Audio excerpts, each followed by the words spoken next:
This might just be one of the worst openings of a video ever because have you seen how overgrown it is? And I've got shorts on and I am about to walk through so many nettles and it's going to hurt. It is going to hurt, but you know what? We will do anything for this episode to stay across my bookshelves. Yes, we will. So welcome to episode 5. I'm currently on my way to my local library because this episode is going to be a little bit different. Can you hear all of those beautiful bird noises as well? They're cheering us on, that's why. And so yeah, I'm on my way to my local library. And if you have not yet watched one of my Snake Across My Bookshelves videos, I will leave a playlist linked down below.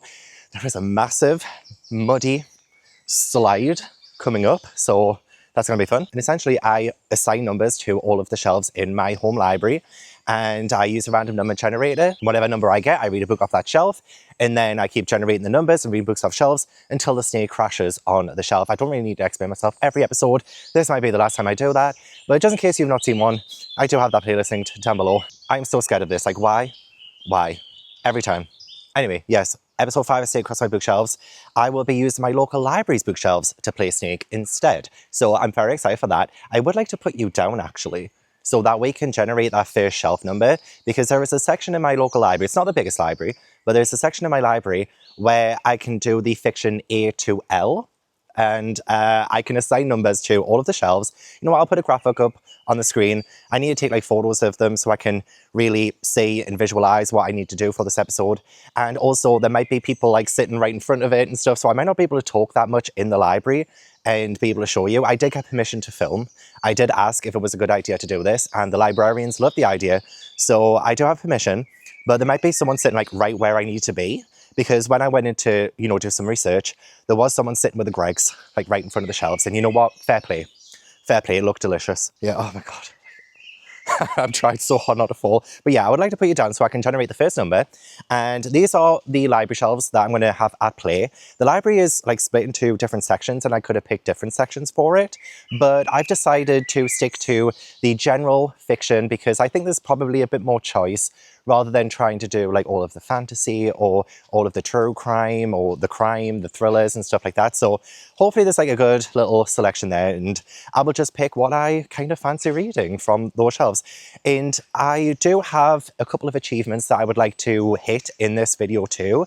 So for my 26 books to read in 2026, I do need to check out 2 library books this year and read them to unlock a silver achievement for the library quest.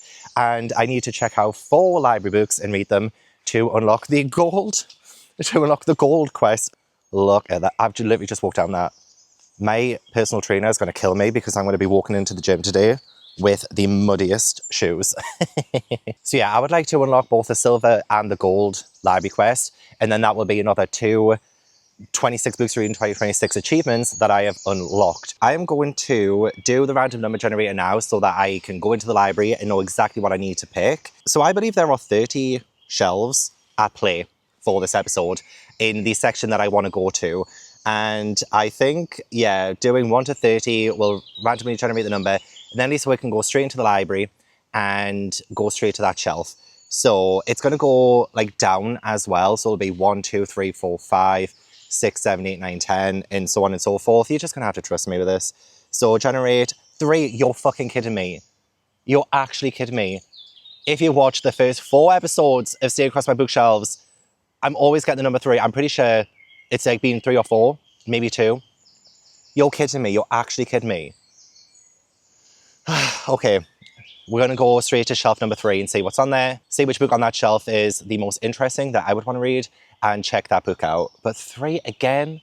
A fucking again? If you end up enjoying this video, please do give it a like. Subscribe if you haven't already. And if you have any channel high points, use them. Use them and abuse them.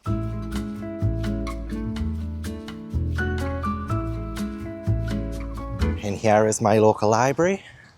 Very excited to get this party started. Let's do it. Let's go, let's go, let's go.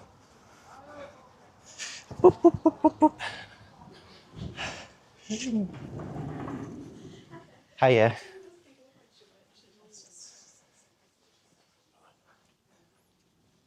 Okay, so 1, 2, 3. This is the 3rd shelf. And I don't want to be a nuisance to anyone, so I'm going to be quiet. actually imagine doing a Christmas book. The garden.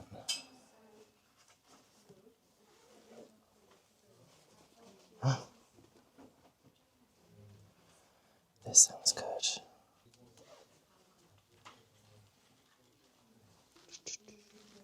Story of Venice.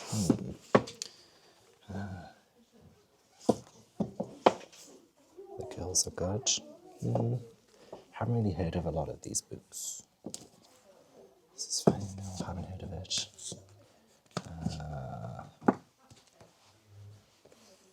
Homesickness. Fire. Okay, I think we're going to go for this one. Yeah, would I be able to get the garden, please? And I've got my card as well, thank you. I'm good, how are you? Excellent. Going, yeah. I thought I would come in here first because I'm trying to play like a library game. Again, like last year I had people tell me a different prompt every month and I had to check a book out that fit the prompt. This time I'm doing like snake across the shelves. So I'm checking a book out from one shelf, going to the next shelf, checking a book from that one, and then I'm like making a snake kind of across it. And then I finish when the snake crashes. It sounds dumb, but it makes it fun for me. Exactly. It makes like coming to the library a little bit more fun and different. So yeah, so this is the first one. I got the number 3. So I went to the 3rd shelf and this is the one that I'm getting. So it looks good. I'm excited. I think it'll be good. So you'll probably see me again tomorrow because I'll probably read them in a day and then come back to like keep playing until I crash. But thank you so much. Thank you. Bye. Yeah, I was quite busy in there, but I did get The Garden by Claire Beams. And it looks good because it says it's gothic. Yeah, it explores the ways that women's bodies are policed and manipulated and the true costs of our desires. So yeah, that should be pretty interesting. I don't know when this came out, but look, as soon as I saw gothic, I was like, I'm there. So this will be my first read for it. But yeah, they've got a couple of tables right in front of the shelves where I need to be. And there was a couple of people sitting there. And honestly, that's fine. I'm not there to disturb anyone. You know, just because I have my camera out, I'm not there to disturb anyone, so it's fine. But it does mean that I might have to be like a little bit quiet. And like when I'm trying to like pick the books, I might not be as like, you know, animated, I guess. But yeah, I now need to go to the gym. So I'm going to take this with me. And we might even start, actually, what time is it? You know what, actually, I've got time. I'm going to go to Costa. I'm going to get a coffee. Going to treat myself to a coffee for my first library book. Yay.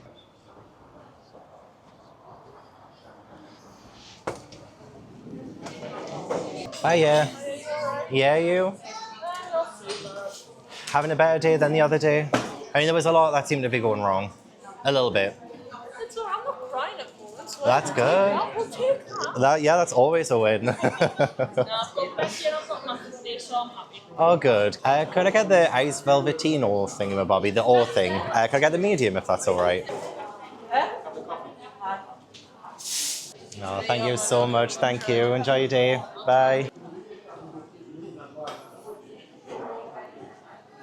I absolutely feel like I could have read this yesterday. It is the next day. And unfortunately, I didn't get anything read because I decided, because I went to see the new Scary Movie today with my friends, and there were a couple of horror films that I still hadn't yet seen. So I hadn't seen Sinners yet, and I hadn't seen Weapons yet. And I've now watched both of them so that I could get the references in the new Scary Movie. And I used to love the Scary Movie films, and they are just like so funny and a little bit nostalgic as well. So I was quite excited for the new one. There were some funny moments still, but I think I'm going to need to maybe get used to it a little bit and see if it like holds up to the first 4. I really enjoyed the first 4. But yeah, instead I ended up just binging a couple of horror movies, and it was actually quite nice to be able to just sit and do nothing but watch films. But it does mean that I haven't yet like started this yet. And Steph from Stephanie Bookish has gone live for the Tarot Readathon, and I have realized that I can actually include this as my next Tarot Readathon prompt. And so the prompt is to read a book in an isolated setting, and The Garden by Claire Beams does seem to work for that. I also didn't realize this when I picked it up, but it says it's born in the literary legacy of Angela Carter and Stephen King. And I freaking love Stephen King. I literally just bought a few more because I'm going to start the Dark Tower books soon. So I got some of the Dark Tower books, as well as I've just posted episode 8 of Gavin Reads All the King. So like there's lots of things going on right now. I'm also getting ready to film a video with Emma from Emmy Reads to do Pablo Dent House. So like things are like a little bit chaotic at the minute, in a good way though, like in a way that I feel really productive. And even though yesterday I did just like sit around and watch horror movies, it still helped. I feel like it really helped, and it's nice to have days to yourself, isn't it? So yeah, this is the next day, and I'm about to sit down and actually start this. And this one sounds like probably like a better version of Witchcraft for Wayward Girls by Grady Hendrix, because this one is historical, set in 1948, follows Irene, who has had 5 miscarriages and is now pregnant, and she goes into the isolated house cum hospital run by a husband and wife team of doctors who are pioneering a cure, they say, to rectify the maternal environment. In that whole place where like motherhood is explored and women's bodies are explored, but this one does sound like it could get pretty psychological and haunting, uncanny, gothic, which was why I picked it up in the first place. So I'm just going to sit down and read now, and hopefully I can count it towards the tarot readathon. And I do have my Buffy tarot deck. I've just found out that Anthony Stewart Head, who played Giles in Buffy, has just died as well. I'm so sorry for this chatty section. But yeah, I picked up the Buffy tarot deck so that I can do the tarot readathon because I'm a co-host for Team Cups, and I really wanted a tarot deck for it. And yeah, I just found out Giles has died from Buffy. So I'm pretty gutted about that. It's like the 3rd Buffy death in like a year and a half. There's been quite a few, and it's honestly been so sad. But yeah, I'm trying to get points for my team, like as many points as possible. And if you do a daily tarot pull, that like counts.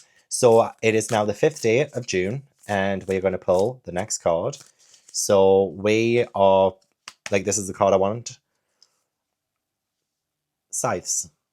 I have the Scythes card, and it has Buffy and Joyce on it. Oh, it's the 5 of Scythes. There's a number there. See, I'm just getting used to it.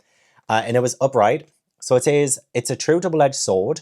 Sure, you may have recently been the victor in a battle, but you don't feel good about how you won.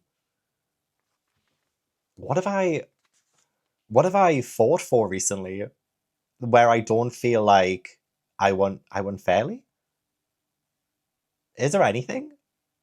Maybe this is like something that's going to happen. Think harsh words, low blows, and shifty ethics that are making others now question their trust in you. You can't take back what happened, but you can apologize and make amends. What have I done? What have I done? Oh my gosh. Have I done something? I'm like, oh my god, who the hell did I cross recently? Who have I crossed? Genuinely, I don't think I've had harsh words with anyone in quite some time. I think a card is bullshit. I stand by what I said, okay? I stand by it. And if anything, I wasn't harsh enough. But I don't know who the hell this is in relation to, genuinely. Well, I'm going to have to think on that one, aren't I? But at least I can submit the points anyway. Anyway, sorry. Yes, we're just wasting time now, aren't we? Let's get into The Garden and let's read this for the first time. I'm so excited. So I ended up finishing The Garden last night. I was way too tired to give an update then. Oh my god. So now it is the next day, and I've been able to sleep on it and sleep on my thoughts of The Garden. It was good. It isn't one of my favorites, but it is, I think, a good way of starting this episode of Snake, because I do think this does a lot of things right. And I'm going to give it 3 stars, which I think is a very fine rating. And a lot of the things that I enjoyed was the perspective that I feel like I needed to be able to understand when women have to go through things where their body doesn't feel like their own. And that is obviously a perspective that I will never, be able to experience myself, but it's always something that I'm able to, look into how other people describe it and depict it, and feel a lot of relatability there as well. So I definitely feel for Irene. She is at this place where she is trying to get treatment so that she doesn't, have another miscarriage. She's desperate, absolutely desperate for her and her partner to have a baby together. So there's a lot of stuff there that is emotionally involved. This is a very heavy book at times, and the imagery doesn't really let up, even though I feel like after, I think the first half of this book, I don't think I got the same impact as I did from the conversations that were being had at the start of the book, especially with Irene and her husband. But to be fair though, that's when the narrative really opens up to other storylines, to other characters who are being introduced to. And one thing I didn't really fully connect with the other characters as much, and I feel like a lot of that is to do with Irene. So Irene, she is someone who sometimes can be a little bit unlikable in how she treats the other women, and how she is constantly, well, I wouldn't exactly say constantly, but she is 90% of the time almost critical of nearly everyone else. And I do side with Irene whenever, like someone asks an intrusive question, for instance. Like, she doesn't have to open up. She doesn't have to be the person who, is there and, wants to be friends with everyone. Like, absolutely not. Like, she's going through, a kind of a traumatic time. And she is really hopeful that this time the pregnancy will, go all the way through. So I do understand why she would be like closed off and stuff. So yeah, like if someone's asking an intrusive question, she doesn't have to reply. Like, she doesn't have to give an answer. And I was actually like really happy that she did stand her ground a lot of the times when she didn't really want to do that. I feel like when someone goes through something like Irene is going through, politeness kind of does go out the window a little bit. However, when that is turned on its head and it's other women and other characters who are in the story who are kind of just like going about their lives or what have you. And we do get a lot from Irene's perspective. And a lot of it is just like putting other people down. Even if that was internal, even if that wasn't her doing it like outwardly to other people. So I feel like it's kind of a mixed bag. Like, I do root for Irene and I want the absolute best for her, absolutely. But like, there was just like so much that kind of dragged me down a little bit from it because I was like, oh my gosh, like the way that you're speaking to other people is just, you know what I mean? It's like, I get it from certain perspectives, but it's just a hard one. It's a hard one when I couldn't like fully 100%, like she's not there to be liked, to be honest. So like, it doesn't matter if I like her or not. I was rooting for her, but like, could I say that she was the most likable? Like, probably not. But as I said, when you're going through so much and you're going through that specifically, you're not there to be liked, and that's fine. But I did like the exploration of the fact that, like women's bodies sometimes, or like a lot of the time, they don't feel like their body is their own body in a way. So that is where like a lot of the horror comes in, a lot of the like unsettling things come in. It's like, for instance, as well, like say when you're pregnant and you are forced to be eaten for two kind of thing. So like there is a moment, I'll not get into spoilers, but like there is a moment when Irene has to do things that she doesn't really want to do, but it would benefit the baby. But that means that she has to like do things to her own body, or like she has to like eat when she doesn't want to eat because she's not hungry and things like that. I really do think that this works that in very well with the subject matter of this book, as well as like the later themes of like when things like really do get unsettling and in a more visual way. And again, like this is speaking from a perspective where I will never understand 100% what women have to go through when, their bodies are changing and they have like an actual living thing growing inside of them. I will never understand on that level. And I feel like it's very important for men to read things like this or just get that other perspective and say things from a different point of view. There's a lot of like recurring imagery. There's some things to do with dreams, some things to do with rodents. And again, I can't help but think that this ties into like an infiltration of something and the lack of control and the changing of bodies and things. So I found that kind of nicely explored as well. But I don't think the ending as well kind of wrapped this up in a neat little bow. I feel like there was a lot left to be desired by the end. So I didn't fully feel, like satisfied by like where a lot of the themes were going and like the direction that they were supposed to go in. There were a couple of moments as well where I was just like, ooh, like a random thing would happen out of nowhere, or the main character would have a random memory, for instance. And I was just like, whoa, and some of those things aren't explored either, but it was like a shock nonetheless. So I feel like the author is like pretty good at writing the horror in different subtle ways. And I will say as well, like this is supposed to be set in the late 1940s. I don't really know if I felt that per se. I feel like because this is such an isolated setting anyway, it didn't really feel like, I didn't really get the biggest sense of it being in the 40s. I don't think there was a whole lot of time period stuff being woven into the plot. So I didn't really fully get it. But I mean, I can say it happening in the 1940s, but I just didn't feel it happening in the 1940s. So yeah, I feel like there's like some disconnect there as well. But I have to give the author their flowers and praise the writing style. It was pretty good. But yeah, I think maybe a 3-star. Yeah, lots of things done well, but I don't think I left this book feeling as satisfied as I would have liked to have felt. Yeah.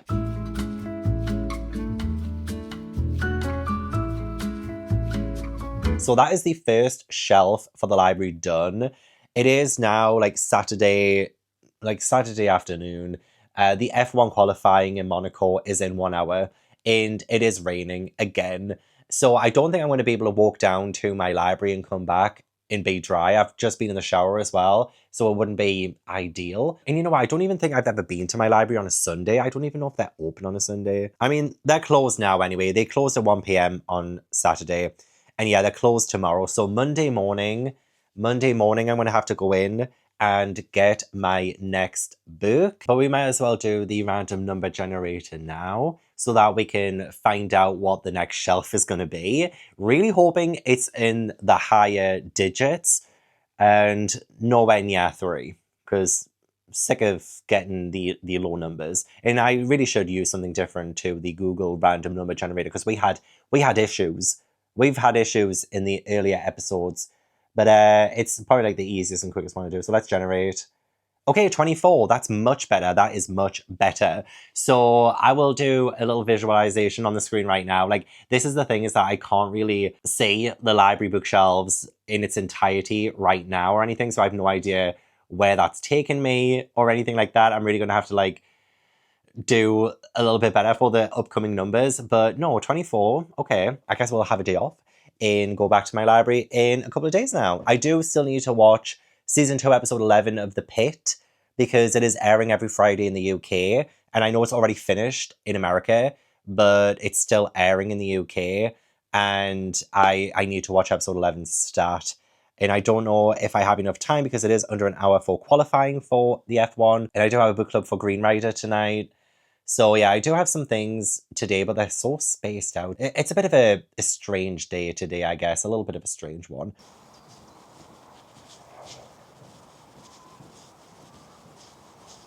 Hi, it's me again. It is Monday morning. I am on my way to the library and I have my book to take back, and we need to get to shelf 24. Now, shelf 24 is literally just right where the tables are. And so if someone's sitting at that table, then I might have to be like, excuse me, excuse me, I need this shelf. Can you just like move your ass? I'm kidding, I won't be that rude. So yeah, that'll be interesting. Hopefully it's kind of quiet. It is nearly 10 a.m. and the library opens at 9 a.m. on a Monday. So, you know, it might be quiet. Somebody might be eating their breakfast there. Maybe, I don't know. Oh, crap. Oh, I just like brushed against something. I think it was nettles. And yet again, I am wearing shorts. This is not a good way of getting to the library, let me show you. It is so nice and scenic, don't get me wrong. And I do like coming this way. But it is another pretty cold and miserable day. And it's so overgrown that there are nettles that could end up getting my poor legs. Like, look at all of this. Ah, crap. Oh, God. Yeah, we do not want any of that. Thank you very much. Honestly, me doing this library video is like Frodo going to Mordor. It really is. Oh, that rhymed. We are back. Back again.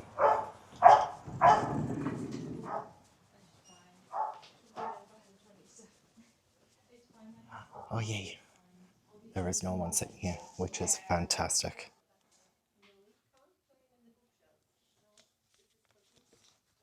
Okay, we have the section to ourselves. And then 1, 2, 3, 4, 5, 10, 15, 20, 25. So the shelf we need is this shelf. This is shelf number 24. And let's see what we have on here. Millie Johnson. Ooh, The Wolves of Winter. Ooh, could be that one. Palmer's, The Prophets. Like this cover. 6 Days in Bombay, Patience is a Subtle Thief. This one is facing out. This one is facing out, so I wonder if maybe this one means like this is the best recommendation on the shelf. Harboring Tale of Loss of Innocence in 1990s Nigeria. Okay. Could be this one or this one at the minute. A bit of historical. Actually, quite a lot of historical. Best offer wins. I feel like I've heard about this. Cross between Gone Girl and Sun and Sunset. What? I love Sun and Sunset.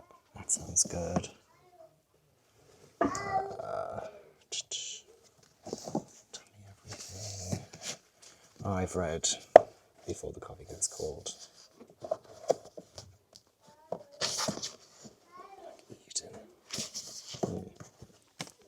I might just check both of these out because I'm unsure. I am unsure. Okay, let me check these two out. Let's do it. I need to decide which one I'm going to read next because I am going away tomorrow. I am going to film a Vlogs of Halloween video and it is a bit of a long journey. So what I'm going to do is I'm going to take one of these books with me and it just depends on what I end up picking. So I have just been looking on Goodreads and this one has a 3.44 average. This one has a 3.75 average. So this one is a little bit higher. So this one is set in 1990s Nigeria. That's already a win for me because being set in the 90s, the decade I was born, I will do anything to go back. And we have Patience, who is the eldest daughter of a chief, and she's been waiting for confirmation that there is a place where she truly belongs. In her family's mansion in Ibadan, Patience lives a sheltered life. And years ago, her father actually banished her mother, and she doesn't know why. So I think she sets off on a journey to find out what happened to her mother, if she's even alive, what happened in the past. It seems like this might be rather literary. Yeah, it says it's like historical fiction, African literature, mystery. So that does sound really good. And then we have The Wolves of Winter. I think this one is dystopian. So this one seems to be in the aftermath of a nuclear war, which sounds really good actually. And we follow Lynn and she is part of like this small community who are fighting to, survive after this devastation. And they're in the Canadian wilderness. It's very snowy. And there is a group of people who find this community. And I'm not sure if maybe, tensions arise, if this group of strangers are bad, or if she can actually trust them. So, sounds good. No, it does. It sounds pretty good. I will probably go with The Wolves of Winter just because, the plot summary does sound more up my street. It does have a higher Goodreads average. And that whole post-apocalyptic science fiction kind of deal. Oh, and look at that as well. There's like parts. So there's going to be plenty of blank pages. Do you just love when that happens? It makes it feel like you're reading the book quicker. So this will be perfect for my journey. So I'm going to go and get ready for this trip. I still need to get properly sore for it. I have to leave here at like 7 o'clock in the morning. It is now 8 p.m. the night before I have to leave. Have to make sure I get a nice early night, make sure I can sleep, because I don't think there's going to be a whole lot of sleeping when I get to the place I need to go. So yeah, 6-hour train journey. And a little bit more traveling after that too. I'm excited. I am so excited. I'm currently, charging everything pretty much. I'll need to charge what I'm using right now, but I wanted to film a little bit first. I also took out my old camera. This is what I used to use before I got this one, the DJI. So this one is this Sony ZV-1 or something, I think it was. And this is what I had for years, like literally years. And I want to see if I can take it with me so that I have another angle to film at, because I think it will be much needed. Hopefully, I will be able to do that. I'm not 100% sure that I will be able to just yet, but I have turned it on for the first time in over a year, and it just had like this error message that comes up, and I do clear it and it does seem fine, but I am just like slightly concerned that it won't save the things that I need. Like this comes up every time. Every time I turn it on, image database file error recover, so I click enter, and it says image database file recovery failed every time. But I did try and record something before, and it does look like it's still on there, so that's good. But yeah, I don't like the fact that an error message comes up every time. And this was a great camera for a long time too. A really good camera. And I only need it for some shots, so it should be fine. I think it'll be fine. I look like shit. I've been up nearly all night. I was filming a vlog for Vlogs of Halloween, and I put a pause on this video while I did that. I'm currentently in Wales and I'm waiting for my train, so I brought my book with me so I can read it on my way home. Also got myself a cappuccino with oat milk. At least I hope it's oat milk. I said oat milk, but I think she might have thought whole milk, and I didn't see her put oat milk in it. So I'm on my way home anyway. If I shit myself, I shit myself. I can't remember if I told you that I have lost my microphone for my camera, so the quality of the audio of this section might not be the best. I do have a new microphone coming at some point today, so I'm hopefully going to be in for that. I did go to the gym this morning, but it is a little bit of a nice day today, so I was thinking of maybe just having a walk around the area, but I really do need this microphone so badly. And I can't believe, you're going to hear this a million times, I can't believe I went all the way to Wales. I had my camera and my microphone with me, and literally just before I started filming my video for the caves, I realized I'd lost the microphone. So I had to film the entire cave video without my microphone. It was just the last thing I needed. It really was. But yeah, it was a pretty amazing trip anyway. I'll not talk too much about it in this video. You will see the cave video for vlogs of Halloween. But I think the last time I spoke to you was just before I took my first train to get my journey back. And I was going to start The Wolves of Winter by Tyrell Johnson. And while I did get some sleep in the caves, I was so tired on Sunday. I only managed to make it to page 28, even though I had like a 6.5 hour train journey in total. I had 4 trains to get. Each connection was around about like 20 minutes each. So I had to like be really prepared for the next train. And yeah, so I definitely could have read the majority of this on the trains. I feel like I could because, you know, it's kind of an easy read so far. So the first few chapters, like not the biggest deal has happened, but this is told in first person in the way that the images are being revealed in my head, in the way like this is written, is almost like having a flashlight in the dark. And I'm going to try and explain what I mean by that. And maybe it's because I just went to a cave and I was in the dark and we had like the lights and stuff. But what I mean is like every single time something is, you know, told to you, it's like you're hearing about it for the first time. So like in my head, I see everything is like a movie, right? So when I'm reading, I see it as a movie. But like this is like just maybe an example of like the writing style and what I mean by reading this feels like a flashlight in the dark. So we have here, I adjusted my compound bow under my arm and the rope over my left shoulder. This was the first I'd heard about the fact that this person had a compound bow. So in my head, I'm picturing the character and then suddenly poof, the compound bow appears, right? And then the rope was attached to my sled. Now, I also didn't know that there was a sled involved. And so in my mind, poof, a sled appears. So every single time, you know, something is mentioned, it's like, okay, like I couldn't quite paint that picture before this point. I don't think I'm explaining myself very well with this, but reading this, as I said, in my head, it's like moving through a very dark place with a flashlight, and then suddenly the flashlight has shown onto something and you're seeing it and hearing about it for the first time. So like that is a little bit jarring in my head. And obviously like when you're reading a book and something is described, it'll be the first time you hear about it most of the time. But it's like almost like I can't really picture too much about it until like, I don't know. But I am liking it so far. And I was getting way too tired, so I did stop reading because I was like, if I try and force myself to continue on, I probably won't take it in. I'll be way too tired to really process it. But a very intriguing first 3 chapters though, because there might be like images of blood and you don't know like how that got there. You don't know if it was an animal attack, was it another person, and really like sinister kind of subtle things like that, where it's really leaving a whole lot to your imagination for the time being. And I really do like hearing a little bit more about Lynn's life. She's actually called Gwendolyn, but she calls herself Lynn. And I do like hearing about like the past and like where she's lived previously, because I feel like that is going to set such a good picture in my head to contrast what life was like before this whole like nuclear dystopia world now to the past, because I really do think it's going to help me to visualize the nuclear war and the life beforehand and the life afterhand. The life beforehand and the life after. There is a desperation about the current living situations, whether that's to do with food or housing and stuff. So already I'm getting a good sense of it and I'm very excited to continue on. So yeah, I'm sorry, I didn't really have a lot to say there. But I do think I'm just going to blast through the rest of this, take a few moments to have a walk outside as well, since it has been pretty nice and I need to make the most of it while I can in the UK. I still feel like I'm playing catch up a little bit because I do feel quite tired still from my exhibition to the cave and everything that entailed. It was a very physical, taxing kind of adventure. And yeah, I still feel like I'm playing catch up with sleep and recovering from that. So it's a bit of a weird one. It is a bit of a weird one. This is going to be the first clip that I record with the new one. And so we are testing out a lot of things. Hopefully the volume and everything is okay. So I will check all of that. But yeah, we are honestly having a little bit of a weird week, to be quite honest. There are other things going on right now that I'm just like kind of keeping my eye on. That I'm just like, I mean, I might talk a little bit more about it when I can, but it has been strange. Let's just say it's been strange.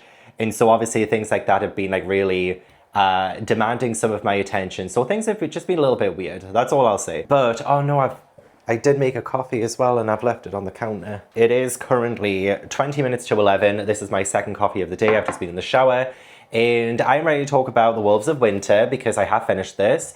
and I need to do a new number, and I will go down to the library today so that I can get the next book. I have reading sprints later today.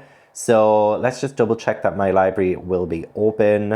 I'm sure it will be. It's a Tuesday, so unless they close early. No, they close at 5 p.m, so I have plenty of time. So yeah, I ended up finishing this quite late last night, and I'm not the biggest fan, to be quite honest. I'm going to give it a 2-star. There was a lot more focus on like character drama and things that happened to characters, things that have happened to the characters in the past, rather than kind of the matter at hand and like the main plot at hand, which I guess is more treated as like a backdrop to this. So, you know, like the whole post-apocalyptic, the dystopian, there has been like an epidemic that has followed the nuclear war. And you know what, some of this is kind of like scarily real. Obviously, we had what happened like from 2020 onwards, but also the fact that countries are waging wars with other countries.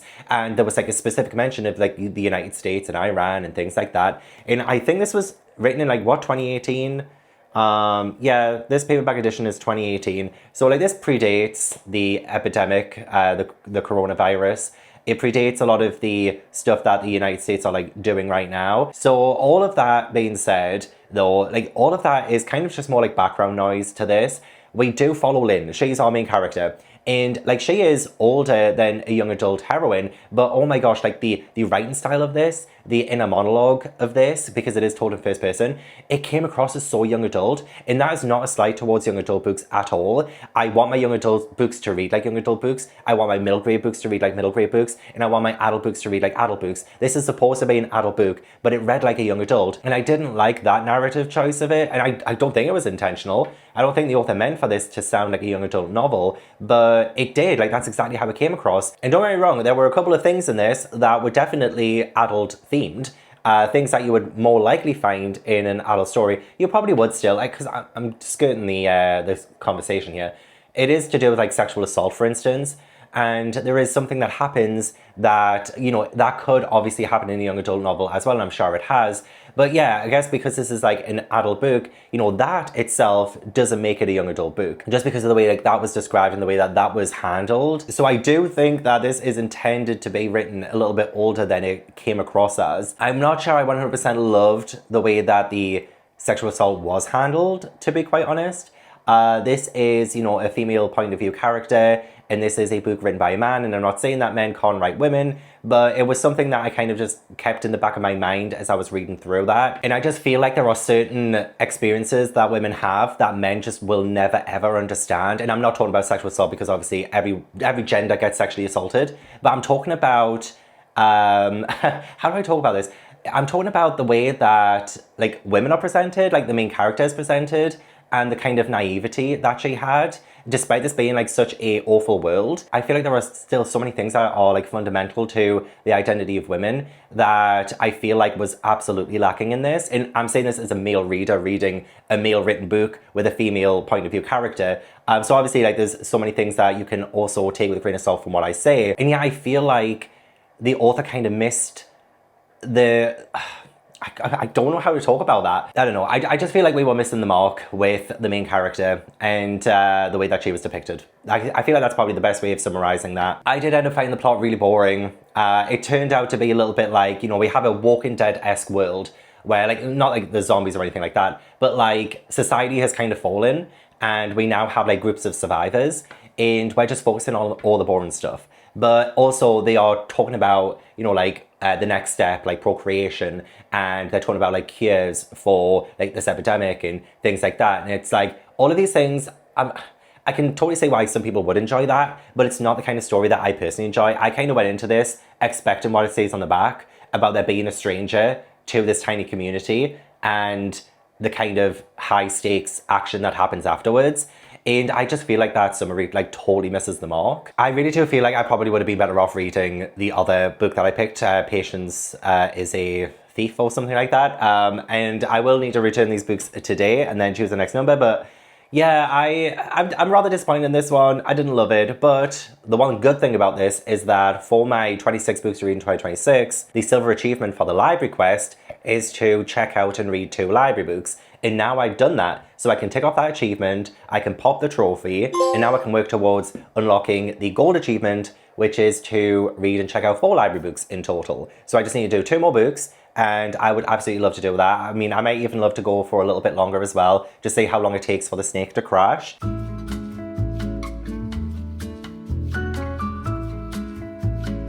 But we are currently on shelf 24. That was what we got. And if I do end up getting like the same number, I will just redo it. So let's find out what shelf I'm going to be moving to next. 10, okay. Oh, I'm just looking at the picture I've taken of this. If I don't get to unlock my gold achievement, because this has put me in like a really tough position, if I don't get to unlock that gold achievement in this video, I'm gonna be so pissed. Like, what do you mean? Like, I'm now kind of like boxed in. That's gonna be really hard to get out. That's gonna be really hard to get out, unless I get like 30 as my next number after this. Aye, okay. One, oh my god, it means I'm gonna have to get on my hands and bloody knees in this library, in this public library. I'm gonna get on my hands and knees and peruse that shelf. Oh, well, I'll finish my coffee first and then we'll head down. It is raining again, and I'm gonna have to walk. It is what it is. Oh, yeah.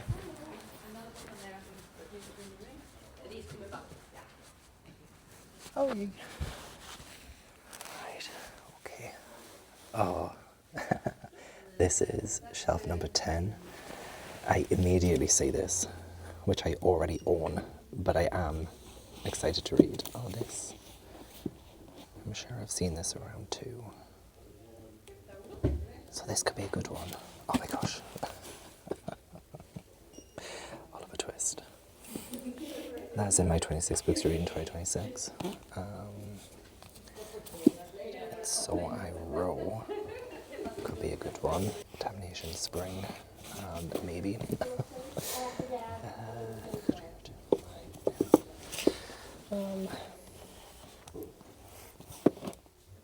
Fancy another Christmas book.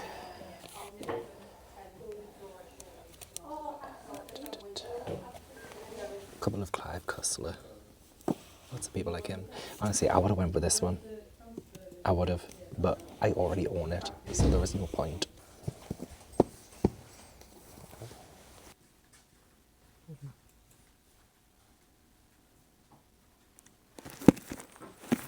That looks good.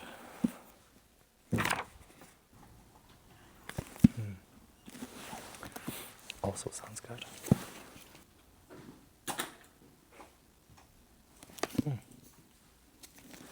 All 3 of these sound very good. I'll check Storygraph.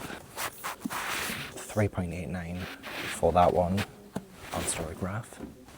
4.10 for In Sorrow.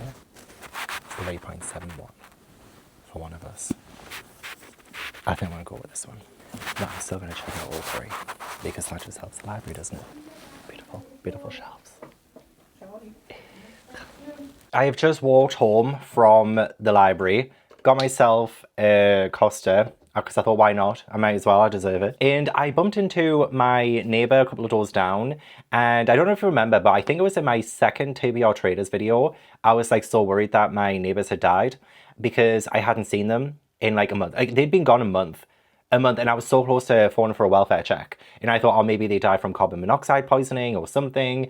And it was like a little scary because like their cars hadn't moved, like nothing. Well, it turns out they were visiting some family in China for an entire month. And I told them about it when I bumped into them a couple of weeks ago. And the guy was like, oh, next time we go away, I'll make sure to let you know. It was like, that's so sweet. But no, honestly, I was worried. But anyway, I just bumped into him again on the way like in. And he asked about, you know, the stray cat that I usually feed. I don't know if you know this, but I've also mentioned her in a few vlogs. I do usually feed this cat. And in fact, I'm pretty sure, I don't know if I vlogged it yesterday, but I did feed her yesterday. I've taken a couple of pictures of her. Because I just love taking pictures of it. She's so photogenic. She's gorgeous. But to me, like, I was like, okay, she's a stray cat and I want to make sure that she's fed. But the guy a couple of doors down said, oh, are you feeding like this cat? And I was like, yeah. And he's like, so are we. Like, we're feeding the cat too. And like, he told me that a couple of years ago, a family moved away that lived further down. And he believes that she was their cat. And they just left without her. Now, I am sick to death of people leaving their cats behind. About seven years ago, back in 2019, no, gosh, about 10 years ago now. Yeah, it's been about 10 years. 10 years ago when I lived with my mum, there was a family that moved away and they left behind Tiger. Like I adopted Tiger, made my mum adopted Tiger. And he was just like a tiny little orange cat and he was so beautiful and gorgeous. But I'm sick to death of families leaving their animals behind. So yeah, I feel even more worse for this beautiful cat. But the guy a couple of doors down said like he feeds them, and he's pretty sure a few families like in the street feed her as well. So she is like essentially now like the street cat. She is like all of our cat because no one can like get her, like no one can like approach her. Like Hayes even tried, and he's been feeding her for I think he said like for the last like 18 months. He'll put food down for her, and he like feeds her, but he's like trying to like get hold of her so he can like take her to the vets and that. And I was like, oh my god, like I hope someone can just to like get her checked and stuff. Hopefully not to like stress her out or anything, but oh, like my heart breaks for her even more. You know what I mean? So if I see her today, she's getting treats. I'm gonna give her. Oh, I shouldn't have said that out loud. Because Ash and Toby were upstairs, I might have heard that.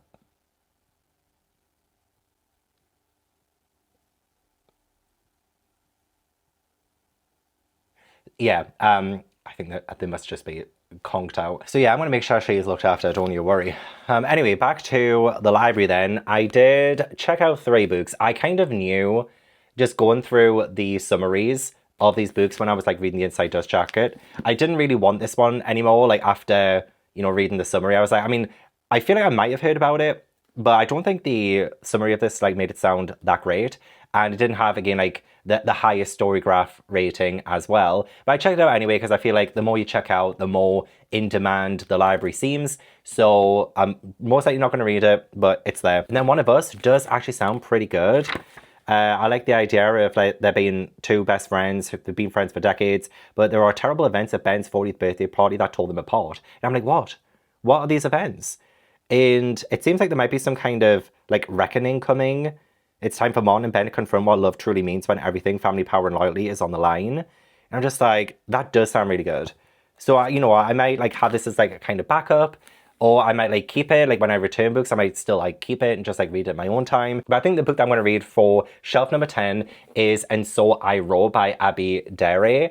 And I believe The Girl with the Loud Voice, when I worked at Waterstones, I'm pretty sure that was a pretty popular book. It might have even been a book of the month at one point as well. And I worked at Waterstones years ago, so I do know of this author. And this also had the highest ratings on Storygraph. We follow a 14-year-old called Aduni, and she wants to get a better education. She wants to go to school, and I believe she leaves like her small village, like her rural village, and she's trying to seek a better future. Just before she is able to actually begin her journey, you know, like her educational journey, there is a knock at her door, and it like summons her back to that village.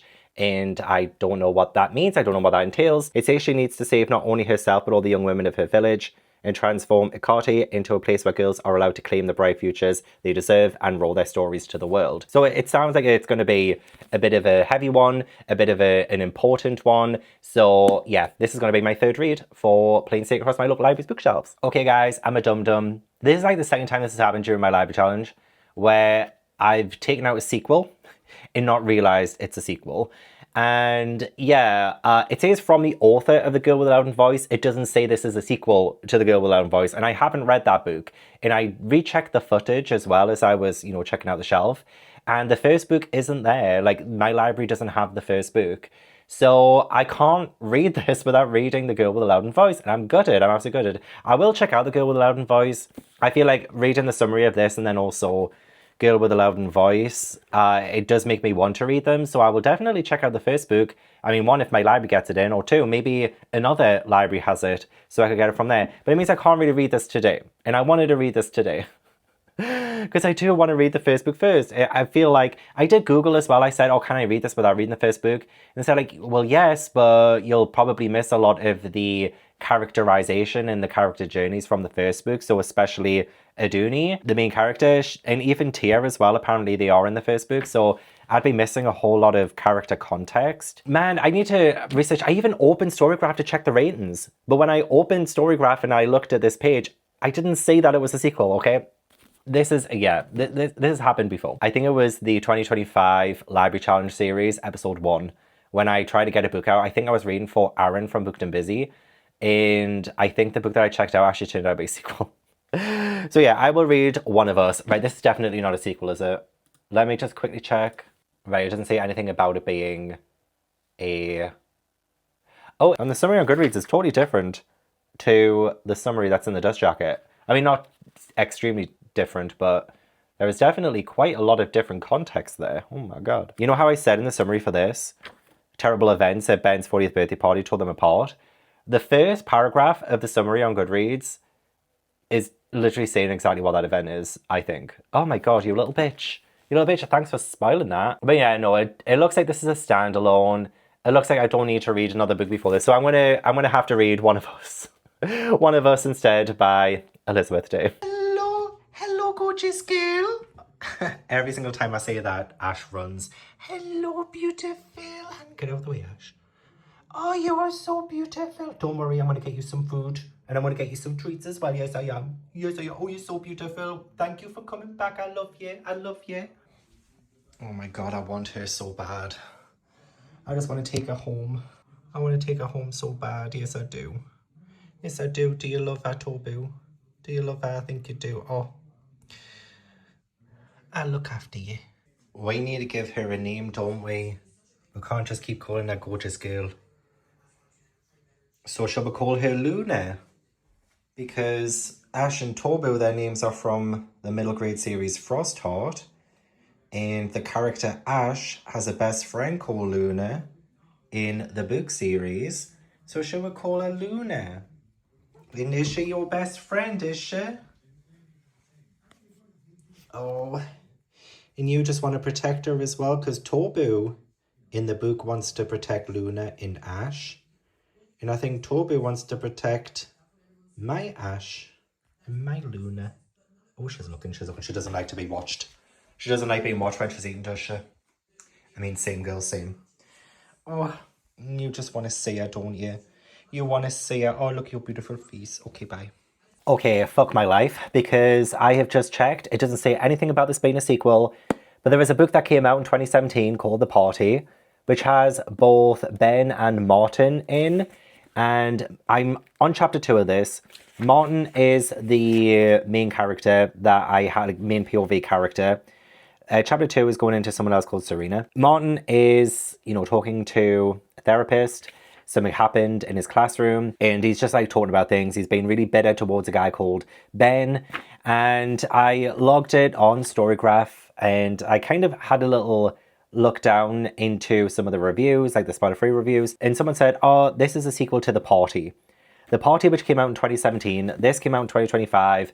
And I've just looked at the summary of The Party and it says Martin Gilmore is an outsider. Martin Gilmore is our main character. Martin has a secret. He knows something about Ben. Ben is Martin's little rival who he used to be friends with. And Ben is now touted to be the next Prime Minister. I had no idea this is a fucking sequel. Oh my god. There was actually nothing on this to say it's a sequel to The Party. And you know what? I'm just going to stick with it. I'm just going to read it. I don't give a shit. I haven't read The Party and I'm not gonna. I know I said that about And So I Roll, but I am genuinely sick. Like, literally, it doesn't even say it's a sequel to The Party, like, anyway. But because I read that little review, that's the only way I knew about it. It's generally not being touted as a sequel, but it must be. It's got the same characters. And one of the events is mentioned that you must see in that book, and then it's talked about in this, but you know what? I don't care. I'm just going to read it. I'm done.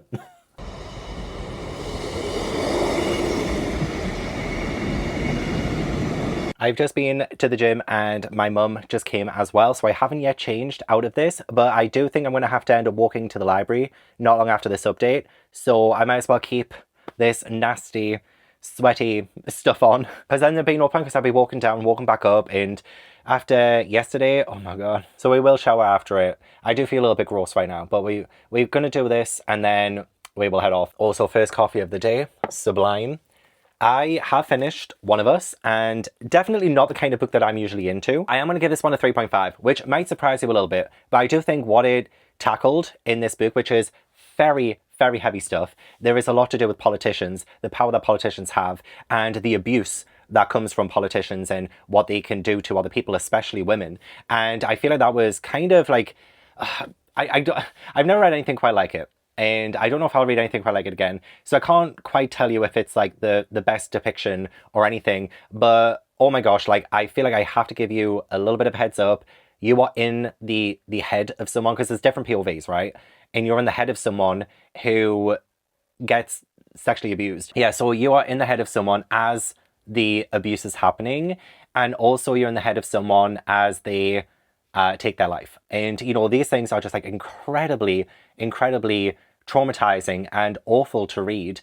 And I do think the author did a good job at that. It's not what I wanted to read. Honestly, I did not want to read that. But what they did with it, yeah, like I respect it. I respect why they did it. I do think it has a purpose in the story. So it isn't just like in there for shock value or anything, but it actually does. Oh my God, there's a character called Jarvis. A character called Jarvis. I hate that man. I hate him so much. I honestly, I was getting so heated reading this. I was getting so upset with him.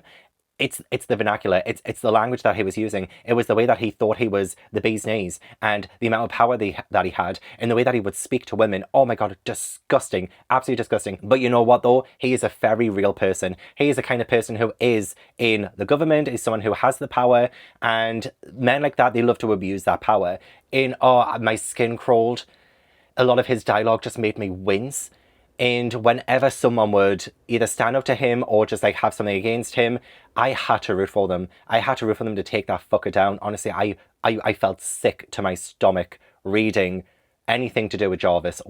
Oh my God, I don't think I've read a character quite like it all year long. And I despise him. I genuinely do. I hate him so, so much.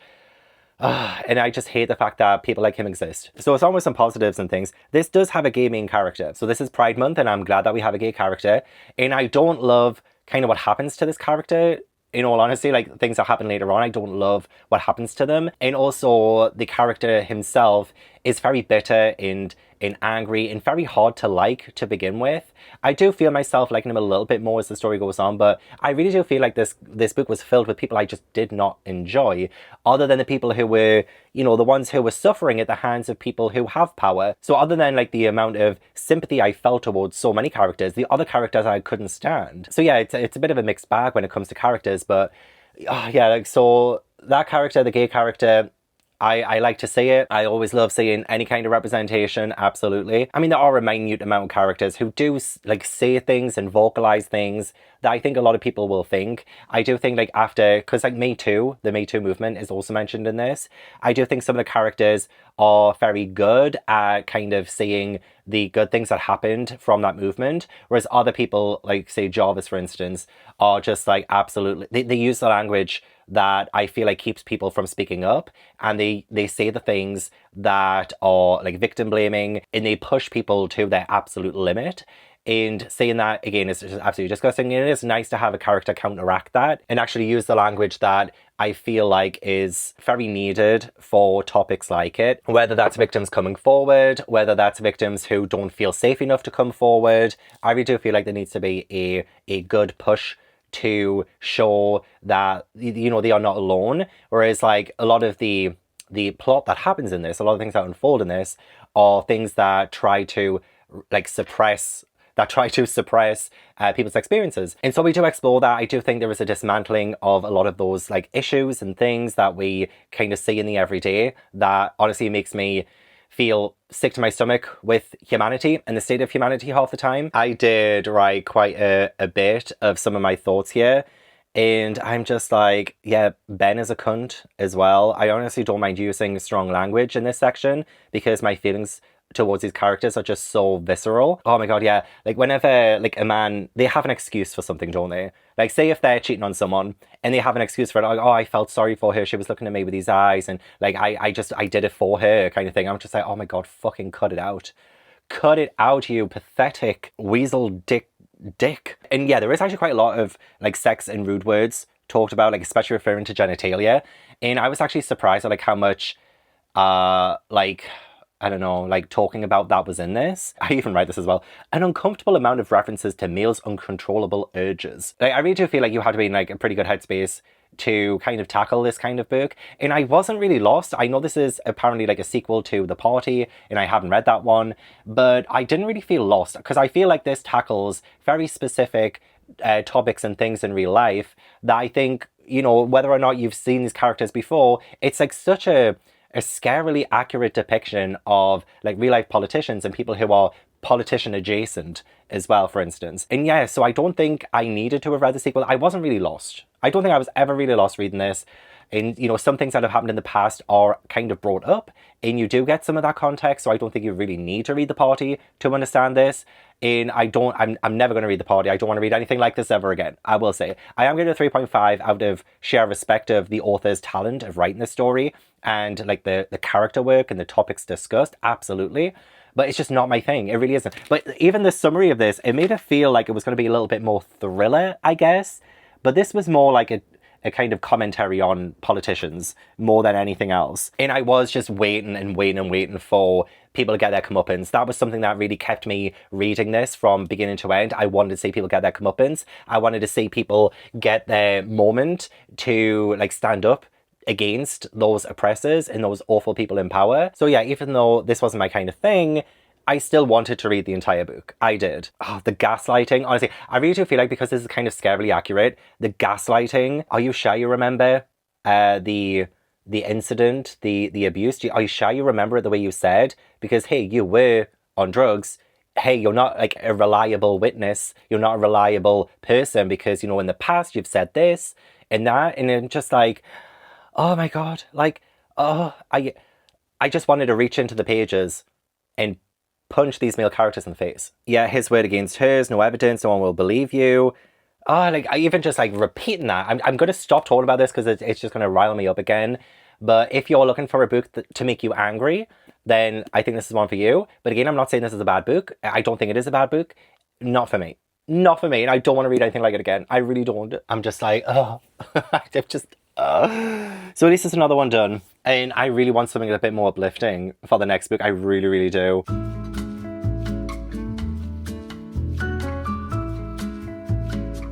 I currently have things going on with things right now that's taking up some of my attention, and it's not the best position to be in. But yeah, so I'm on shelf number 10. Okay, so I need 4, 9, 5, 15, 20, 25, 30 to not crash.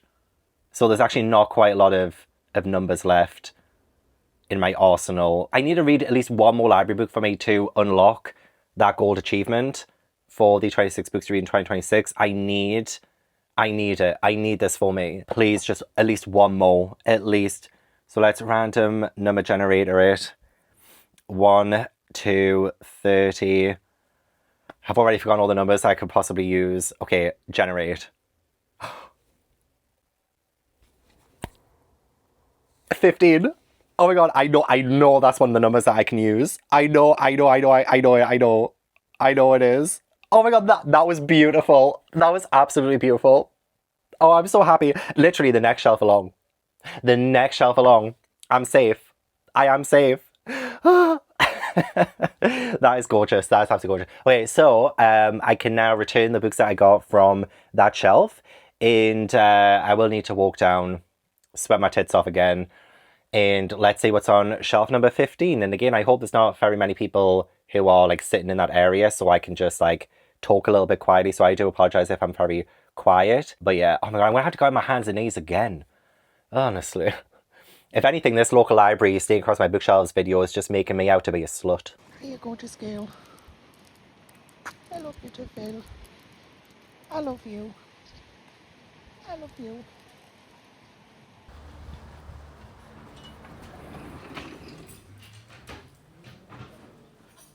Oh yeah.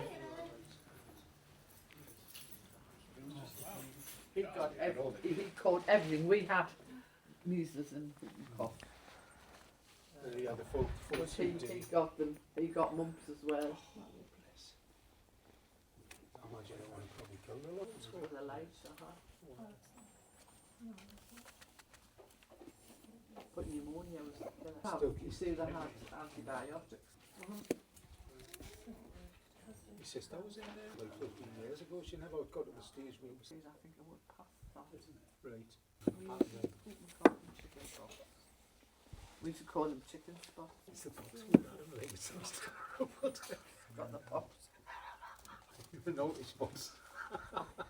Yeah, there were quite a few people sitting down in there and I didn't want to disturb them. And also, though, they were kind of in the way. I couldn't really see the full shelf properly. But yeah, I'm not going to lie, I didn't really fancy any of the books on that shelf. There was a lot of historical, nothing I've really heard of before. But I think the best of all of them, to me, looked to be Bitter Orange by Claire Fuller. I've never read a Claire Fuller before, but out of that shelf is probably the best of the bunch. So that's what I went for. I also have a free coffee from Costa. Like, I've got enough that I can now get a free coffee, because you can get your 10th one free, or something like that. So I'm about to get another coffee from Costa. Just seem to keep treating myself every time I go to the library, which I should stop doing.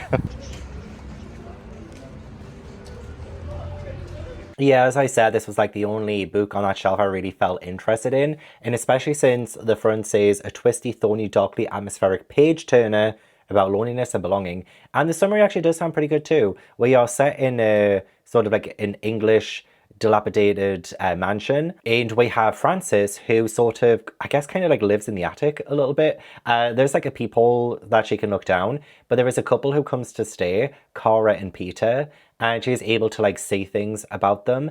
And Cara and Peter, they actually want to get to know Frances, and things start getting a little bit weird with like their stories and stuff. Like, Frances is very, happy that they are including her in their stories and wanting to hang out with her, but it seems like a lot of their stories don't really add up, and some weird things kind of happen with them. So that actually does sound pretty good. I am very interested in that, and I'm pretty sure I have heard of Claire Fuller before, but yeah, I've never really, read anything from them. This came out in 2018, so again, it's a bit of a backlist, and it could be a pretty good atmospheric time. It's not actually that long as well. It's only like 280 pages. So yeah, that shelf just like offered barely any other options that I was even remotely interested in. So I'm really hoping that I made the right choice for this one. This was so boring. Up until like the last 50 pages. I actually quite like the last 50 pages of this. I have not long finished, and I'm going to give this one 2.5. 2.5. Not as good as the previous book, but I think better than The Wolves of Winter. And yeah, I think mainly because I just enjoyed the last 50 pages more than anything else. I didn't really find this all that atmospheric, to be quite honest. The setting itself, every now and then, will get described in a good way, so it is first person again. I seem to be picking a lot of first person books, and I don't think first person always allows for the atmosphere to seep through, but I freaking love the fact that at one point a character is like, oh, why do you love this place so much? And then the main character is like, because it's so atmospheric. And I'm just like, telling me it's atmospheric is not giving me atmospheric vibes.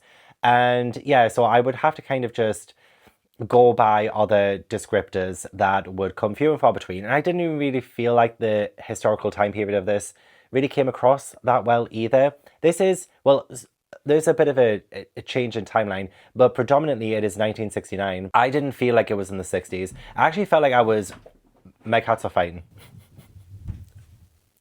They run upstairs, they're now fighting. I feel like this felt more like I was watching Downton Abbey. This felt like early 1900s to me. And you know what? It's not 100% a bad thing, because I freaking love Downton Abbey, which proves that I do like historical. But I love historical when it's in like TV. I love it when it's in movies. But for some reason in books, it's just not as effective. And I can't put my finger on why. This does explore, again, a lot of characters. And it was very interesting to find out more about Cara and Peter, for instance, through the lens of Fran. And there were some like very surface level interesting things to begin with them, but I really do feel like it was like the last 50 pages when everything was like more ramping up and the more interesting things were happening. Pretty much everything before that, there's a lot of conversations, a lot of things I didn't really fully care for, to be honest. A standout moment was when they were talking about erectile dysfunction. I love the fact that I think nearly every single book that I've read in this video has had references to the male genitalia completely by accident. I promise. I didn't seek those books out. They sucked me out. Wait, what? They seeked me out. I was trying to say seek, but in past tense. So like, for a second I thought suck was seek past tense. It's obviously not. I obviously should not be reading books like this. This felt maybe a little bit literary, definitely historical. So yeah, maybe I shouldn't really be reading stuff like this. But hey, it was the only option on that shelf that I was even remotely interested in. So there is that. Only 280 pages. So again, a very quick and easy book to read. I did quite like those last few chapters, I will say. Before then, I was just hanging around for Cara and Peter's tea. And even then, it was like very tepid for a long while, but then it did get a little bit better. Yeah, honestly, I don't really have a lot to say about it. And maybe I could have DNF'd, but I really wanted to get that unlock. So now I've completed the gold achievement for the library quest. So I can pop that trophy right now too. Love it. And that now is my library quest done for the 26 books to read in 2026. And I'm pretty sure I've done quite a few 26 books to read in 2026. I need to do a little update. I need to see where we are at with that. Oh, there was another one I finished as well that I haven't yet ticked off. So I've ticked that off now. Oh my god, perfect. Okay, I have now completed 12 of my 26 books to read in 2026. And it's only the middle of June. We are not even quite halfway through the year yet. We're about to be. And I've already completed nearly half of my 26 books to read in 2026. I'm so proud of myself. Oh god, and some of these though are bloody massive though. When I finally get to them. Yikes. Anyway, yeah, I'm very happy with my progress. And you know what? I'm sure this probably was going to end up being the best book of that shelf. So I'm not regretful that I picked it.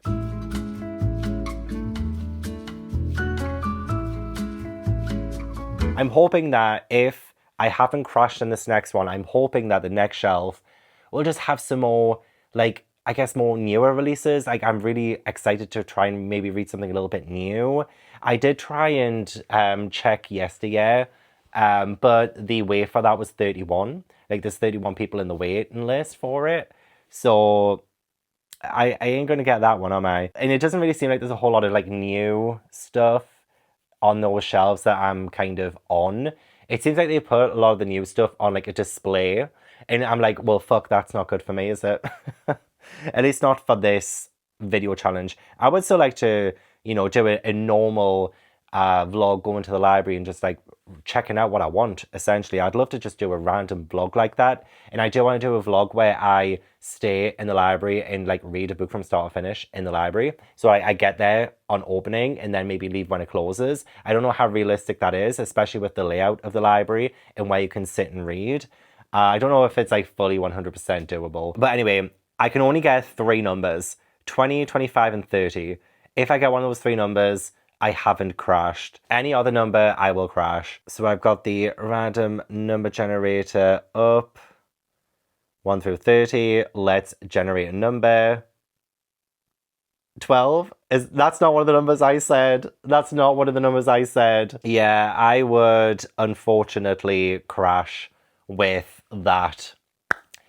So I managed 4 books, which is absolutely fine for me because that does mean that I managed to do the 4 books for my 26 books to read in 2026 quest for the library. So I'm very happy with that. While I didn't fully love the books I read in this video, I definitely read outside my comfort zone, I feel. I feel like the books I ended up reading were more things that I wouldn't have generally picked up, which is great for checking books out the library. I've been reading books that I wouldn't buy myself, and that's what the library is for. It's for trying out new things, trying out new books. And while not all of them landed, it was still a great experience. And I loved filming this vlog. I loved going to the library, doing the random number generator and picking a shelf and seeing what was on the shelf. I really enjoyed that. I think that was so fun. I would love to do this again. Maybe it's hard though because the layout of my library is so like all over the place. So trying to lay that out and do the snake would be hard. But do keep an eye out because I would like to do just some general library videos in the future. I really would. I think that would be really fun. But yeah, I guess that's the end of the video. So thank you so much for watching. I really appreciate it. Don't forget to leave this video a like if you enjoyed and subscribe if you haven't already. Leave all the comments down below. Let me know what you thought of the video. Let me know if you have been using your local library recently. Let me know what the last book you checked out was and if you enjoyed it. I would love to talk all things library down below. I want to give a huge thank you to my channel members for supporting my channel. If you'd like to join my channel membership, then the link is in the description box. But yeah, I hope I will see you in the next video. Bye.